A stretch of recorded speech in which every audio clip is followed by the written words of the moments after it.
Hi dear students, welcome to Rubisco Neat Biology. ഇന്നത്തെ നമ്മളുടെ fast revision സീരീസിലെ topic glycolysis ആണ്.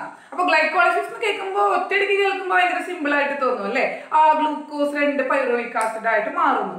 പക്ഷെ ഒരു കോമ്പറ്റേറ്റീവ് എക്സാമിന് പ്രിപ്പയർ ചെയ്യുന്ന കുട്ടി പെർഫെക്റ്റ് ആയിട്ട് പഠിക്കണം.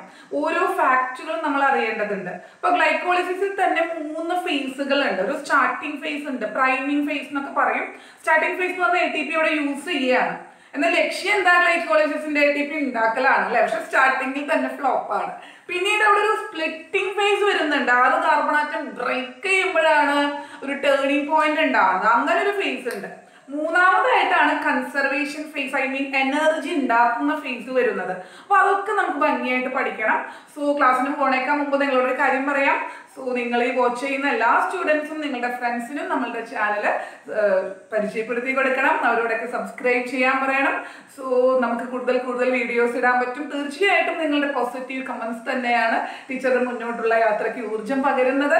കുട്ടികളെ, അപ്പൊ നമുക്ക് ടോപ്പിക്കിലേക്ക് പോവാം. So first of all glucose break down ചെയ്യുന്നു. എന്താവുന്നു? ഗ്ലൂക്കോസ് 6-ഫോസ്ഫേറ്റ് ആകുന്നു. നമ്മൾ എന്താ പ്രതീക്ഷിക്കണേ? ഇവിടെ ATP ഉണ്ടാവാൻ വേണ്ടിയിട്ടല്ലേ ഗ്ലൈക്കോളിസിസ് നടക്കണേ. പക്ഷെ ATP ഉണ്ടാവുകയല്ലേ ചെയ്യണേ? ഫസ്റ്റ് സ്റ്റെപ്പിൽ ബ്രേക്ക് ചെയ്യാണ് ചെയ്യണേ കേട്ടോ.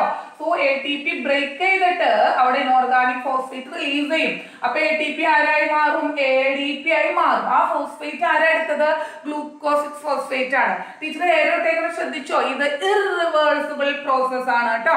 അപ്പൊ first step of glycolysis irreversible step ആണ്, റേറ്റ് ലിമിറ്റിംഗ് സ്റ്റെപ്പ് ആണ്. നമ്മുടെ സെല്ലിലെ മെറ്റബോളിസം നടക്കുമ്പോൾ ഒരു കൺട്രോൾ ഉള്ള സ്റ്റെപ്പാണ് ഒന്നാമത്തെ സ്റ്റെപ്പ്. അപ്പൊ ടീച്ചർ ഇവിടെ 1 നമ്പർ ഇടാം കേട്ടോ മക്കളെ. 10 സ്റ്റെപ്പ് ഉണ്ടല്ലോ. ഇനി നമ്മൾ വീണ്ടും പ്രതീക്ഷയിൽ നോക്കുക, എപ്പോഴാണ് ATP ഉണ്ടാവുക? അതല്ലേ ഇതിന്റെ ലക്ഷ്യം. അപ്പൊ നമ്മൾ അടുത്ത സ്റ്റെപ്പിലേക്ക് നോക്കിയപ്പോ അവിടെ നമ്മളെ നിരാശപ്പെടുത്തി. ഫ്രക്ടോസ് 6-ഫോസ്ഫേറ്റ് ആണ്. ഫ്രക്ടോസ് 6-ഫോസ്ഫേറ്റ് ഉണ്ടായി. അപ്പൊ നിങ്ങൾ സൂക്ഷിച്ചു നോക്കിയേ, അതൊരു ഐസോമറുകളല്ലേ. അപ്പൊ അവിടെ ഐസോമറൈസേഷൻ നടന്നേ. കാര്യമായിട്ട് ഒരു ഗെയിനും ഇല്ല, ലോസും ഇല്ല കേട്ടോ. നമുക്ക് വീണ്ടും നോക്കാം, പ്രതീക്ഷ കൈവിടരുത്. നോക്കിയപ്പോ നോക്കൂ മക്കളെ, ഫ്രക്ടോസ് 1,6-ബിസ്ഫോസ്ഫേറ്റ് ആയി മാറി. അയ്യോ, അപ്പൊ നമ്മൾ വിചാരിച്ച ഇപ്പൊ ATP ഉണ്ടാവുന്ന വീണ്ടും പ്രശ്നമായി. പ്രതീക്ഷ പോയില്ലേ? നോക്കൂ, ഇവിടെ 6th മാത്രമേ ഫോസ്ഫേറ്റ് ഉണ്ടായിരുന്നുള്ളൂ. ഇപ്പൊ ഫസ്റ്റ് പൊസിഷനിലും ഫോസ്ഫേറ്റ് വന്നു. അപ്പൊ എന്താ നിങ്ങൾക്ക് മനസ്സിലായത്? അവിടെയും ഇവിടെ ഫോസ്ഫോറിലേറ്റഡ് ആയി. അതായത് ATP പൊട്ടിയാണ് ചെയ്തത്. സാധാരണ നമ്മളെ ഫോസ്ഫോറിലേഷൻ എന്ന് പറഞ്ഞാൽ ATP ഫോർമേഷനെയാണ് പറയാ അല്ലെ. ആർക്ക് ഫോസ്ഫേറ്റ് കൊടുത്താലും അയാൾ ഫോസ്ഫോറിലേറ്റഡ് ആവും. അപ്പൊ ഇവിടെ ATP ബ്രേക്ക് ചെയ്തിട്ട് അതെന്തായി മാറി? ADP ആയി മാറി. സോ ഫോസ്ഫേറ്റ് ഗ്രൂപ്പ് ഇവിടെ ആഡ് ചെയ്യപ്പെട്ടു. ക്ലിയർ ആയോ മക്കളെ? സോ നമ്മൾ മനസ്സിലാക്കേണ്ടത്, ഇങ്ങനെ പോയി കഴിഞ്ഞാൽ ഇപ്പൊ അടുത്ത കാലത്തൊന്നും ATP ഉണ്ടാവും തോന്നുന്നില്ല അല്ലെ. അപ്പൊ ചില ആൾക്കാരൊക്കെ നിരാശയോട് കൂടി പിന്തുടരും. നമുക്കൊരു മെസ്സേജും കൂടിയാണ് ഗ്ലൈക്കോളിസിസ്. 1ാമത്തെ 2ാമത്തെ സ്റ്റെപ്പിൽ ഫെയിലിയർ ആയാലും ഒന്നും പേടിക്കേണ്ട. അവസാനം ആവുമ്പോഴേക്കും നമ്മള് സ്ഥിരോത്സാഹത്തോടെ മുന്നോട്ട് പോയാൽ വിജയിക്കും എന്നുള്ള ഉറപ്പാണ് ഗ്ലൈക്കോളിസിസ് നമുക്ക് പകർന്നു തരുന്നത് കേട്ടോ. അല്ലാണ്ട് 1ലും 3ലും പൊട്ടിയോണ്ടൊന്നും കുഴപ്പമില്ല. നോക്കൂ, 1ല് പൊട്ടിപ്പോയി, 3ാമത്തെ സ്റ്റെപ്പിലും പൊട്ടിപ്പോയി. പക്ഷെ 4ാമത്തെ സ്റ്റെപ്പില് ഫ്രക്ടോസ് 6-ഫോസ്ഫേറ്റ് വിചാരിച്ചു, ഞാൻ ഇനി ഇങ്ങനെ നിന്നാൽ ശരിയാവില്ല, ഞാൻ എന്റെ 6 കാർബൺ ചെയിനെ ബ്രേക്ക് ചെയ്യണം, ഇപ്പൊ നിൽക്കണേ, ഒന്ന് മാറി നിന്നാലേ എനിക്ക് വിജയം ഉണ്ടാവുള്ളൂ എന്ന് ഫ്രക്ടോസ് 1,6-ഫോസ്ഫേറ്റ് മനസ്സിലാവുകയാണ്. നിങ്ങൾ നോക്കൂ, ഈ 6 കാർബൺ ആറ്റം ഉള്ള ഈ compound will be broken into 3 carbon atom containing compounds called ഏതൊക്കെയാ? PGAL, phosphoglyceraldehyde, and പിന്നെന്താണ് അവിടെ? DHAP. എന്താ മക്കളെ DHAP എന്ന് പറഞ്ഞാൽ? Dihydroxy acetone phosphate. പറയുക, ഡൈഹൈഡ്രോക്സി അസറ്റോൺ ഫോസ്ഫേറ്റ് കേട്ടോ. അപ്പൊ ഇത് ട്രയോസ് ഫോസ്ഫേറ്റ് എന്ന് പറയാം. ഓക്കെ, ഈ ട്രയോസ് ഫോസ്ഫേറ്റുകൾ 2 എണ്ണം ഉണ്ടായി. അപ്പൊ നിന്നടത്ത് നിന്നൊന്ന് മാറി നിന്ന് നോക്കുകയാണ് ഞാൻ എങ്ങനെയാ ഞാൻ വിജയിക്കുക എന്നുള്ളത്. ഓക്കെ, അപ്പൊ 6 കാർബൺ ആറ്റമുള്ള കോമ്പൗണ്ട് 3C ആയിട്ട് അങ്ങോട്ട് മാറി. ഓക്കെ അല്ലേ മക്കളെ? അപ്പൊ അവിടുത്തെ എൻസൈമിൽ സ്പ്ലിറ്റ് ചെയ്യുന്ന എൻസൈം അതിന് ഇമ്പോർട്ടന്റ് ആണ്. അത് എൻസൈം പറയാം. എന്നാലിപ്പോ ഒന്നും കൂടെ പറയാം, ആൽഡോലേസ്. കമോൺ, ആൽഡോലേസ്. ഇതൊന്ന് പഠിച്ചു വെച്ചോളൂ കേട്ടോ. എല്ലാ എൻസൈം പഠിക്കാനും നല്ല ടിപ്സ് ഉണ്ട്, ഈസിയാണ് പഠിക്കാൻ. ഇത് മാത്രമാണ് ഓർക്കാൻ ഒരു ബുദ്ധിമുട്ടുള്ള. ആൽഡോലേസ് അതായത് ലൈസിസ് നടത്തി കേട്ടോ. ഇതൊക്കെ ഐസോമറൈസ് അല്ലേ, അങ്ങോട്ടും ഇങ്ങോട്ടും നേരം മാറും. അപ്പൊ ഈ മക്കൾ ശ്രദ്ധിക്കേണ്ട കാര്യം, ഇവിടെ നിന്ന് മുതൽ ഇനി എഴുതുന്ന എല്ലാ സ്റ്റെപ്പിലും ഈ 2 മോളിക്യൂൾസ് വീതം വരും. എന്താ കാരണം? 6 കാർബൺ ആറ്റമുള്ള ഗ്ലൂക്കോസ് ഇപ്പോ 3 ആയിട്ട് മുറിഞ്ഞു അല്ലെ. ഗ്ലൂക്കോസിന്റെ ഒരു ടേണിംഗ് പോയിന്റും കൂടിയാണിത്. അപ്പൊ ഈ ഫേസിനെ നമ്മൾ നമുക്കൊരു പ്രൈമറി ഫേസ് എന്ന് പറഞ്ഞാൽ ഇതിനൊരു സ്പ്ലിറ്റിംഗ് ഫേസ് എന്ന് പറയാം. 5ാമത്തെ 4ാമത്തെ ഒക്കെ സ്റ്റെപ്പിൽ നടന്നത് അല്ലെ. അതായത് ഈ 4ാമത്തെ സ്റ്റെപ്പിലാണ് സ്പ്ലിറ്റിംഗ് നടന്നത്. ഇതാണ് കേട്ടോ മക്കളെ 5. അല്ലെങ്കിൽ താഴോട്ട് എഴുതിയാൽ നിങ്ങൾക്ക് 9 സ്റ്റെപ്പാ തോന്നുള്ളൂ. ഇത് 5 ആയിട്ട് കണക്കാക്കണം അവരുടെ ഇന്റർ കൺവേർഷൻ. മനസ്സിലായോ? ഓക്കെ. അപ്പൊ ഇൻ ഇഫക്ട് ഒന്നുകിൽ 2 PGA എന്നുള്ള അർത്ഥത്തിൽ എടുക്കാം, അല്ലെങ്കിൽ 2 DHAP എന്നുള്ള അർത്ഥത്തിൽ എടുക്കാം. മനസ്സിലായല്ലോ? ഇനി നമുക്ക് താഴെ എഴുതിയ കുട്ടികൾക്ക് കാണില്ല. അപ്പൊ ടീച്ചർ ഇങ്ങനെ എഴുതാട്ടോ. ഈ PGAL അപ്പൊ എത്ര PGAL ഉണ്ട്? 2. അല്ലെങ്കിൽ എത്ര DHAP ഉണ്ട്? 2. Okay fine. ഇനി ഈ PGALന് ഡീഹൈഡ്രോജിനേഷൻ സംഭവിക്കും. ഡീഹൈഡ്രോജിനേഷൻ ട്ടോ. H അവിടെ നിന്ന് പോവുകയാണ്. അപ്പൊ ആദ്യമായിട്ട് ഗ്ലൈക്കോളിസിസിൽ ഒരു ഓക്സിഡേഷൻ സംഭവിക്കുന്നത് എത്രാമത്തെ സ്റ്റെപ്പിലാ മക്കളെ? 6ാമത്തെ സ്റ്റെപ്പിലാണ്. 6th സ്റ്റെപ്പിലാണ് dehydrogenation. എൻസൈം പഠിക്കാനും എളുപ്പമാണ്. ട്രയോസ് ഫോസ്ഫേറ്റ് ഡീഹൈഡ്രോജിനേസ് എന്ന് പറയാം. ഫോസ്ഫോഗ്ലിസറാൾഡിഹൈഡ് ഡീഹൈഡ്രോജിനേസ് എന്ന് പറയാട്ടോ. ഡീഹൈഡ്രോജിനേസ് ഉള്ള സ്റ്റെപ്പ് എത്രാമത്തെയാ? 6th സ്റ്റെപ്പാണ്. ഇവിടെ ആരൊക്കെ ഇൻവോൾവ് ചെയ്യും? ഇവിടെ NAD ഇൻവോൾവ് ചെയ്യും കേട്ടോ. അതേപോലെ ഇനോർഗാനിക് ഫോസ്ഫേറ്റിന്റെ ഒരു ഇൻടേക്ക് ഉണ്ട് എവിടെ? 6th സ്റ്റെപ്പില്. അത് സൈറ്റോപ്ലാസത്തിൽ നിന്ന് തന്നെ എടുക്കുന്നതാണ്, അല്ലാണ്ട് ATP ബ്രേക്ക് ചെയ്തിട്ട് ഒന്നും അല്ല. എങ്ങനെയാ അവിടെ ഒരു ഇനോർഗാനിക് ഫോസ്ഫേറ്റ് ഉണ്ടെന്ന് മനസ്സിലായത്? നോക്കൂ, ഫോസ്ഫോഗ്ലിസറാൾഡിഹൈഡ് ഫോസ്ഫേറ്റ്. ഓക്കെ, ആ സംഭവം 1,3-PGA ആണ് ആവുന്നത്.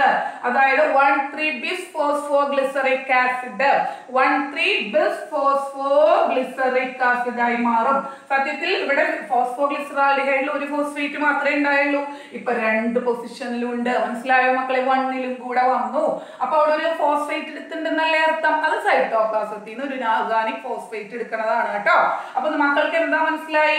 Here very important step. This is splitting phase of glycolysis, and here PGAL is oxidized, and which one is reduced? This NAD will be reduced. NAD ചാടി പിടിക്കും തരൂ H നെ എന്ന് പറഞ്ഞിട്ട്. അപ്പൊ NAD ആരാവാണ്?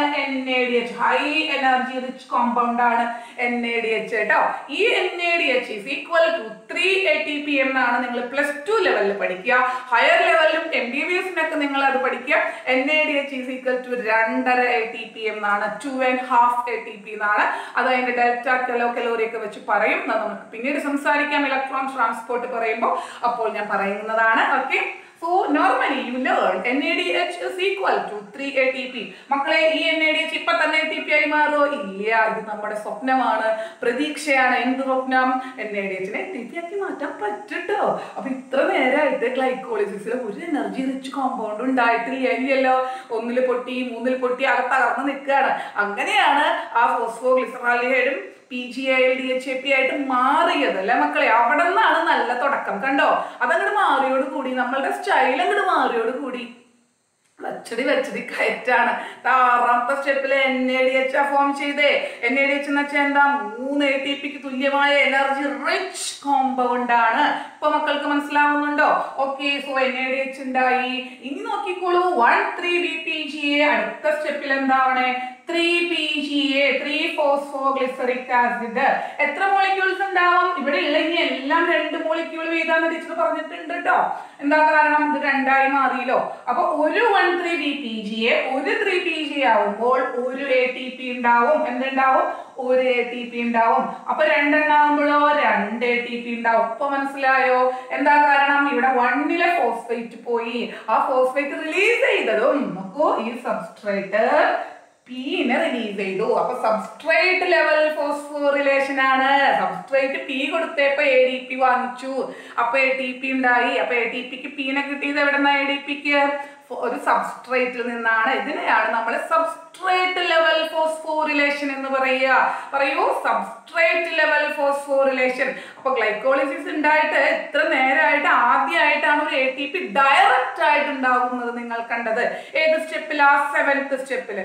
6th എന്താ കണ്ടേ? ഹൈ എനർജി റിച്ച് ആയിട്ടുള്ള NADH ഉണ്ടായി. ഇപ്പൊ ശരിയായോ മക്കളെ? ഓക്കെ, അപ്പൊ ഈ സബ്സ്ട്രേറ്റ് ലെവൽ ഫോസ്ഫോറിലേഷന് ട്രാൻസ്ഫോസ്ഫോറിലേഷനും ഡയറക്റ്റ് ATP സിന്തസിസ് എന്നൊക്കെ പറയുന്ന ടീച്ചർ അബ്സ്ട്രാക്റ്റിൽ പറഞ്ഞിട്ടുണ്ട് കേട്ടോ. അബ്സ്ട്രാക്ട് കണ്ടിട്ട് വേണം ഇത് കാണാൻ. Okay, yes. സോ 2,3-PGA ആയി, 2 മോളിക്യൂൾസ് ഉണ്ടായി. അടുത്ത സ്റ്റെപ്പില് 3-PGA 2-PGA ആവും. Okay 3 phosphoglyceric acid 2 phosphoglyceric acid ആവും എന്ന് പറഞ്ഞാൽ എന്താ എന്തെങ്കിലും മാറ്റം ഉണ്ടോ അവിടെ ഇപ്പൊ നമ്മൾ പറയാണ് ഈ കാലിലുള്ള മന്ത് ഇപ്പുറത്തേക്ക് ആയി അത്രേ ഉള്ളൂ അതായത് തേർഡ് കാർബൺ ആറ്റത്തിൽ ഉണ്ടായിരുന്ന ഫോസ്ഫേറ്റിനെ ജസ്റ്റ് ഒന്ന് സെക്കൻഡ് കാർബൺ ആറ്റത്തിലേക്ക് മാറ്റി ഓക്കെ അതൊരു വലിയ ചേഞ്ച് ഒന്നുമല്ല അതൊരു മ്യൂട്ടേസ് എൻസൈമിന്റെ പരിപാടിയാണ് ഫോസ്ഫോഗ്ലിസറോ മ്യൂട്ടേസ് എന്നാണ് അതിനെ പറയാ എൻസൈം ട്ടോ അല്ലാണ്ട് അവിടെ വേറൊരു എനർജി ട്രാൻസ്ഫറൻസ് ഒന്നുമില്ല ഇനി 2PG എന്താവും ഫോസ്ഫോഇനോൾ പൈറൂവിക് ആസിഡ് ആവും പെപ്പാവും ഓക്കെ ഫോസ്ഫോഇനോൾ പൈറൂവിക് ആസിഡ് എന്ന് പറഞ്ഞാൽ ഭയങ്കര എനർജി റിച്ച് കോമ്പൗണ്ട് ആണ് എനർജിനെ റിലീസ് ചെയ്യാൻ പറ്റിയ സംഭവമാണ് ഓക്കെ സോ ഈ 2PGയെ ഫോസ്ഫോഇനോൾ പൈറൂവിക് ആസിഡ് ആവുമ്പോൾ അതിന്റെ ഹൈഡ്രോക്സിൽ ഗ്രൂപ്പ് റിമൂവ് ചെയ്യും അതിന്റെ ഫലമായിട്ട് വാട്ടർ മോളിക്യൂൾസ് പോകും എത്ര വാട്ടർ പോവും 2 വാട്ടർ എന്താ കാരണം 2 PGAകള് 2PGA തന്നെ 2 എണ്ണം ഉണ്ട് അത് 2 പെപ്പായിട്ട് മാറും ഓക്കെ സോ അവിടുത്തെ എൻസൈമിന്റെ പേര് ഈനോലേസ് കമാൺ ഈനോലേസ് വളരെ ഇമ്പോർട്ടന്റ് ആയിട്ട് ഒരു എൻസൈം ആണത് ശ്രദ്ധിച്ച് കേൾക്കണം ഈനോലേസ് അപ്പൊ ഡീഹൈഡ്രേഷൻ നടക്കുന്ന പ്രോസസ്സിലെ എൻസൈം ഏതാണ് ഈനോലേസ് അപ്പൊ ഗ്ലൈക്കോളിസിസിൽ എത്ര വാട്ടർ റിലീസ് ചെയ്യും ചോദിച്ചാൽ മക്കൾ എന്താ പറയാ 2 വാട്ടർ മോളിക്യൂൾസ് റിലീസ് ചെയ്യും അല്ലേ സോ ദെൻ പെപ്പർ ഈ പെപ്പർ ഭയങ്കര എനർജി റിച്ച് കോമ്പൗണ്ട് ആണെന്ന് പറഞ്ഞില്ലേ അതുകൊണ്ട് തന്നെ pepper will be releasing inorganic phosphate okay എന്നിട്ട് എന്തായി മാറുകയാണ് പൈറൂവിക് ആസിഡ് ആയിട്ട് മാറും മക്കളെ കമാൺ പൈറൂവിക് ആസിഡ് ആ പൈറൂവിക് ആസിഡ് ആവുമ്പോൾ ഇവൻ ഒരു ഫോസ്ഫേറ്റിനെ വീണ്ടും റിലീസ് ചെയ്യും അത് ആര് സ്വീകരിക്കും ADP സ്വീകരിക്കും അപ്പൊ എന്തുണ്ടാവും ATP ഉണ്ടാവും മനസ്സിലാവണുണ്ടോ അപ്പൊ ഇത് എത്രാമത്തെ സ്റ്റെപ്പാ 10th സ്റ്റെപ്പാണ് അപ്പൊ വാട്ടർ പോയത് എത്രാമത്തെ സ്റ്റെപ്പാ 9th സ്റ്റെപ്പാണ് 8ാമത്തെ സ്റ്റെപ്പിലാണ്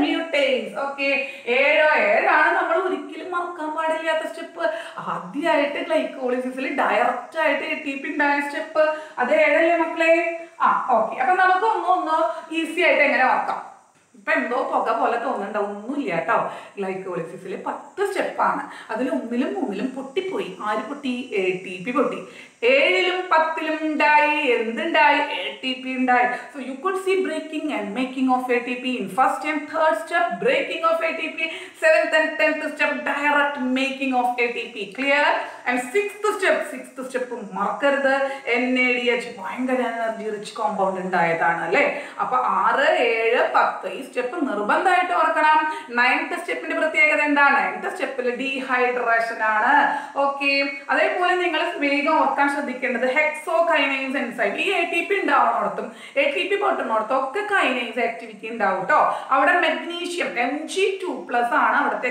കോഫാക്ടറുകൾ എൻസൈം മാത്രമായിട്ട് ടീച്ചർ ഒരു 3 മിനിറ്റിന്റെയോ 4 മിനിറ്റിന്റെയോ വീഡിയോ വേറെ ചെയ്യാം എല്ലാം കൂടെ പറഞ്ഞാൽ നിങ്ങൾക്ക് ബുദ്ധിമുട്ടാവും ഓക്കെ സോ ഗ്ലൈക്കോളിസിസിൽ 10 സ്റ്റെപ്പ് ഉണ്ടോ നമുക്കൊന്ന് കാണാണ്ട് പറയാം ഒരുമിച്ച് പറയാം വരും glucose, glucose 6-phosphate, fructose 6-phosphate, fructose 1,6-phosphate, then breaking PGA and DHAP, പിന്നെ എന്താ ഉണ്ടാവുക 1,3-PGA, 3-PGA, 2-PGA എന്തിനാ ഇപ്പം നോക്കി 1,3-PGA, 3-PGA, 2-PGA, then phosphoenol pyruvic acid and pyruvic acid പഠിച്ചു കഴിഞ്ഞോ ഓക്കെ അല്ലേ അങ്ങനെ M 1 2 3 തവണ പ്രാക്ടീസ് ചെയ്യുക 1ലും 3ലും പൊട്ടി 7ലും 10ലും ഫോം ചെയ്തു 6th സ്റ്റെപ്പിൽ NADH ഉണ്ടായി ഇത്രയേ ഉള്ളൂ അവിടെ ഓർക്കാനായിട്ട് കേട്ടോ അപ്പൊ മക്കൾ പറയൂ ഗ്ലൈക്കോളിസിസിൽ how many ATPs are formed directly എന്ന് ചോദിച്ചാൽ കുട്ടികൾ എന്താ പറയാ ഡയറക്ട്ലി 4 7th 2 എണ്ണം 10th 2 എണ്ണം ഓക്കെ ടീച്ചർ ഒന്ന് മാറ്റോട്ടെ ആ എനർജി ബാലൻസ് ഷീറ്റ് ഒന്നും കൂടെ പറയാം വേഗം നോക്കൂ അപ്പൊ ഡയറക്റ്റ് ATP സിന്തസിസ് വേഗം പറയൂ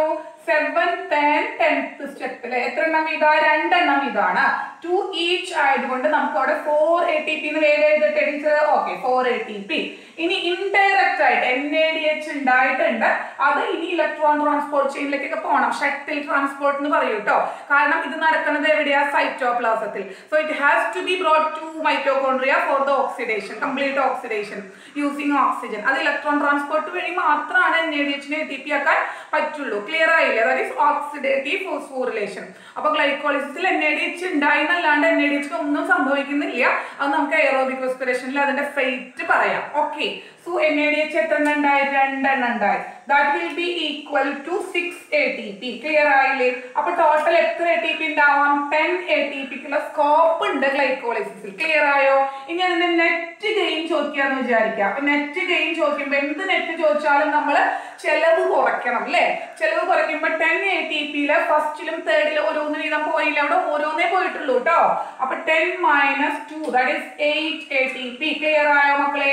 അപ്പൊ നെറ്റ് ഗെയിൻ എത്രയാ ചോദിച്ചാൽ 8 ATP. ഗ്ലൈക്കോളിസിസിന്റെ നെറ്റ് ഗെയിൻ 8 ATP. എന്നാൽ ചിലപ്പോൾ നിങ്ങളെ കൺഫ്യൂസ് ചെയ്യാൻ ചോദിക്കാം, what is the net gain of ATP in glycolysis by direct ATP transformation അല്ലെങ്കിൽ by direct ATP synthesis? നമ്മൾ ബൈ ഒന്നും വായിക്കാൻ നിൽക്കില്ല, നമ്മൾ നെറ്റ് എന്ന് കാണുമ്പോഴേക്ക് ഇട്ട് കറപ്പിക്കരുത്. By direct level, by transphosphorylation level എന്നൊക്കെ ചോദിച്ചാൽ എന്റെ കുട്ടികൾ എന്ത് എഴുതണം? 4 - 2 = 2 ATP. ഡയറക്റ്റ് ആയിട്ട് എത്ര ഉണ്ടാകും അതിന്ന് ഫസ്റ്റിലും തേർഡിലും പോയത് കുറയ്ക്കണം. ഇപ്പൊ ക്ലിയർ ആയോ? അപ്പൊ ഗ്ലൈക്കോളിസിസിൽ നെറ്റ് ഗെയിൻ വെറുതെ സിമ്പിൾ ആയി ചോദിച്ചാൽ 8 ATP എഴുതാം. ഡയറക്റ്റ് ലെവൽ അല്ലെങ്കിൽ സബ്സ്ട്രേറ്റ് ലെവലിൽ നെറ്റ് ഗെയിൻ എത്ര ചോദിച്ചാൽ 2 എന്ന് എഴുതാം. ക്ലിയർ ആയോ? ഇനി ഇതിന് വരാവുന്ന ചോദ്യം എന്ന് പറഞ്ഞാൽ ഫസ്റ്റ് ഓക്സിഡേഷൻ ഇൻ ഗ്ലൈക്കോളിസിസ് എത്രാമത്തെ സ്റ്റെപ്പിലാണ്? എത്രാമത്തെയാണ്? 6ാമത്തെ സ്റ്റെപ്പിലാണ്. ഓക്കെ, സോ അവിടെ redox equivalence are removed in the form of 2 hydrogen atom എന്ന NCERT ഒരു വരിയുണ്ട്. PGIL ഹൈഡ്രജൻ ആറ്റംസ് റിമൂവ്ഡ് ആകുന്നു. ആരാ അത് അക്സെപ്റ്റ് ചെയ്യുന്നത്? NAD അക്സെപ്റ്റ് ചെയ്യും. അപ്പൊ PGIൽ എന്താവും? ഫോസ്ഫോഗ്ലിസറിക് ആസിഡ് ആവും. ക്ലിയർ ആയില്ലേ? ഒരു ഇനോർഗാനിക് ഫോസ്ഫേറ്റ് സൈറ്റോപ്ലാസത്തിൽ നിന്ന് എടുക്കും. ഇത്രയേ ഉള്ളൂ. അപ്പൊ ഗ്ലൈക്കോളിസിസിൽ നമുക്ക് മെയിൻ ആയി ഓർക്കേണ്ട കാര്യങ്ങൾ ഒന്നും കൂടെ പറയട്ടെ. First step, third step, last 10th step, ഇത് മൂന്നും ഇറിവേഴ്സിബിൾ ആണ് കേട്ടോ മക്കളെ. ഇതിൽ ഏറ്റവും മെയിൻ സ്റ്റെപ്പ് ചെക്ക് പോയിന്റ് ഏതാ ചോദിച്ചാൽ മക്കളെ തേർഡ് ഫേസ് പറയണം. അവിടുത്തെ എൻസൈം ഫോസ്ഫോഫ്രക്ടോകൈനേസ് ആണ്. അതിന് നമ്മൾ പേസ് മേക്കർ ഓഫ് ഗ്ലൈക്കോളിസിസ് എന്നൊക്കെ പറയും. സ്പീഡ് റെഗുലേറ്റ് ചെയ്യുന്നതിൽ ഏറ്റവും ക്രൂഷ്യൽ റോൾ വഹിക്കുന്നതാണ് കേട്ടോ. അപ്പൊ ഹയർ ലെവലിലേക്ക് പ്രിപ്പയർ ചെയ്യുന്ന ഒരു കുട്ടിക്ക് ആ പോയിന്റ് കിട്ടിയിരിക്കണം. Pacemaker of enzyme glycolysis. അതിന്റെ എക്സ്പ്ലനേഷൻ ഒന്നും നിങ്ങൾ പഠിക്കേണ്ട. അതേപോലെ 10th സ്റ്റെപ്പില്ലേ പൈറുവേറ്റ് കൈനേസ്, അതും ഇറിവേഴ്സിബിൾ ആണെന്നും ഒന്ന് ഓർത്ത് വെച്ചാൽ മതി. Okay, so glucose to 2 molecules of pyruvate acid. അപ്പൊ ഗ്ലൈക്കോളിസിസ് വളരെ സിമ്പിൾ ആണ്. ഇനി ഇതിന്റെ ബാക്കിയുള്ള കാര്യങ്ങൾ നമുക്ക് സെപ്പറേറ്റ് വീഡിയോസ് ചെയ്യാം. Okay children, thank you, bye by.